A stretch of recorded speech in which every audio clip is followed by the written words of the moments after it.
Did you make it? Okay, good. Sorry about that.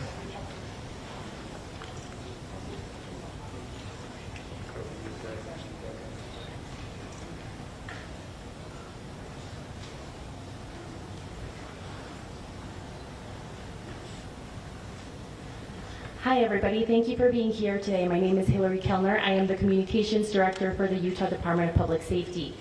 This evening we have FBI Director Patel, FBI Deputy Director Dan Bongino, Special Agent in Charge Robert Bowles, Governor Spencer Cox, Lieutenant Governor Deidre Henderson, and Commissioner Anderson, as well as Commissioner Bo Mason, as well as some local partners here present with us today. Governor, we'll kick it off.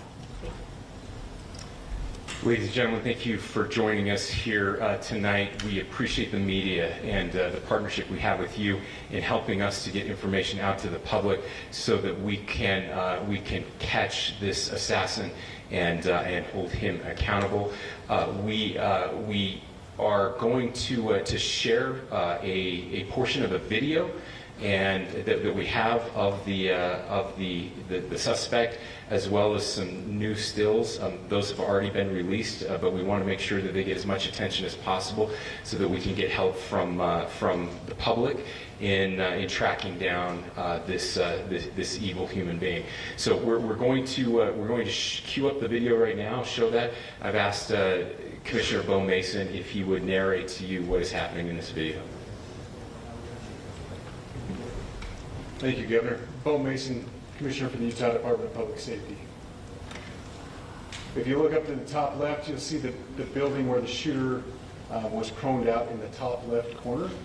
We'll go ahead and play that video and I'll narrate as we walk through that. So here you see that the suspect ran behind that upper building. He's going to come out on the right, moves to this far right corner. As he does, he's going to climb off the edge and then drop down to the ground. As he did that, he left some palm impressions. There's some smudges, some places we're looking to collect DNA. There's a shoe imprint where we believe the suspect is clearly identified as wearing Converse tennis shoes. Again, we'll replay that again so you can get another view of that.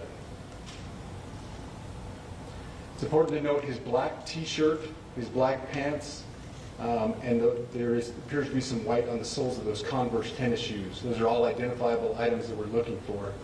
In the stills that are going to follow this, you're going to see a very distinctive t-shirt with an American flag and appears to have an eagle on it. There's also a baseball cap with a triangle on it and a pair of sunglasses. All distinctive, all things that we would ask the public to look for and try to identify if they know someone who has those items, who has been seen wearing those items. We're looking for all that information. Here you see the suspect after dropping off the building. He moved around across this grassy area, around the parking lot. We're going to pan to the right.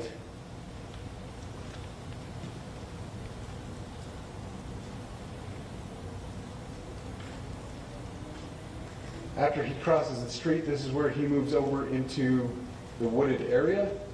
This is the video evidence that we utilize to track his movements and to locate that firearm in that wooded area following the discovery of this evidence.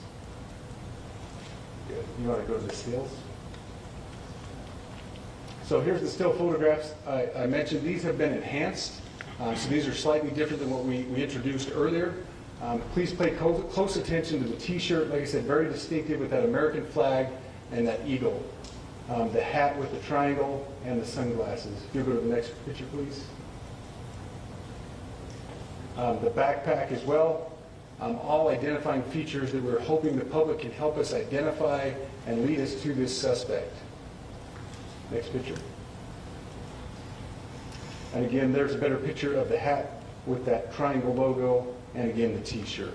Blue jeans, and you get a good look at those Converse tennis shoes as well. We have pushed these out. We'll continue to push these out, and we just ask for the public's cooperation through the public. The tips that have been coming in are what are giving us our next leads and enabling us to continue to further this investigation. We've had great cooperation from the public, and we're continuing to ask for that as we move forward. Thank you, and I'll turn the time back over to Governor Cox. Thank you so much, Commissioner Mason. I want to thank Director Patel and his team. It's great to have them on the ground with us tonight. We've had several briefings, and he's had an opportunity to walk the crime scene.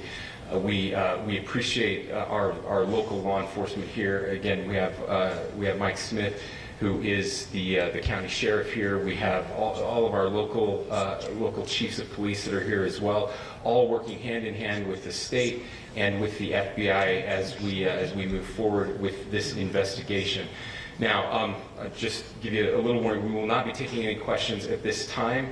We're giving you the latest information we have, being as transparent with everything that we have. But I do want to share a couple things that I think are important. We cannot do our job without the public's help right now. The public has answered our call for action. So far, we've received more than 7,000 leads and tips.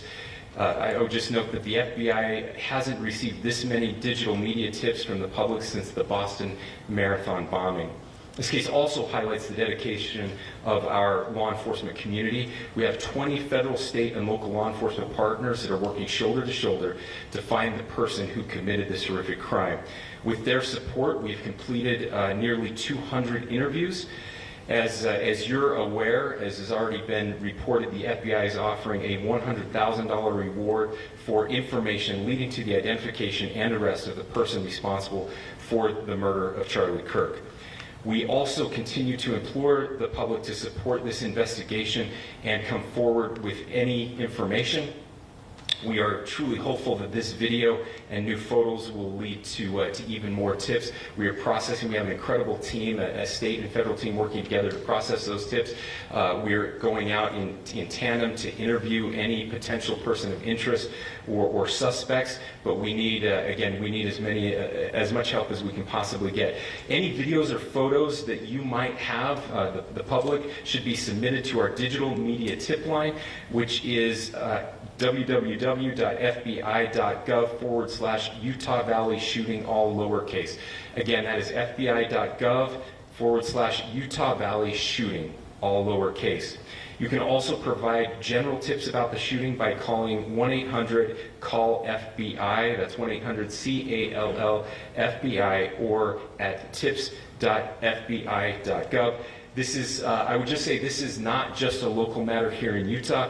We have people all over the country that are helping to bring this perpetrator to justice for Charlie Kirk and his family. I will just add as well that, as was mentioned, there is a lot of forensic evidence that is being processed right now at both the state lab and the federal labs, federal lab on the East Coast. So we are working in tandem together. I would also just add a word of note for those people who are spending so much time on social media. I think Charlie said it best, that when things get bad, we should put our phones down and spend a little time with our families. There is a tremendous amount of disinformation. We are tracking our team, the state team, and I'm sure the federal team as well. What we're seeing is our adversaries want violence. China, we have bots from Russia, China, all over the world that are trying to instill disinformation and encourage violence. I would encourage you to ignore those, to turn off those streams, and spend a little more time with our families. We desperately need some healing. We'll have more to say about that in the days and weeks to come. More than anything, we are going to catch this person.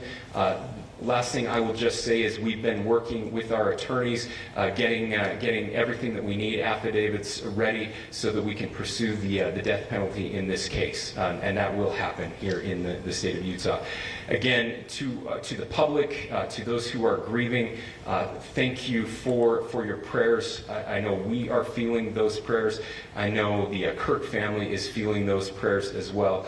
We pray that God will bless our nation at this very dark time. We can start healing by finding this perpetrator and holding him accountable, and we need your help to do that. Thank you.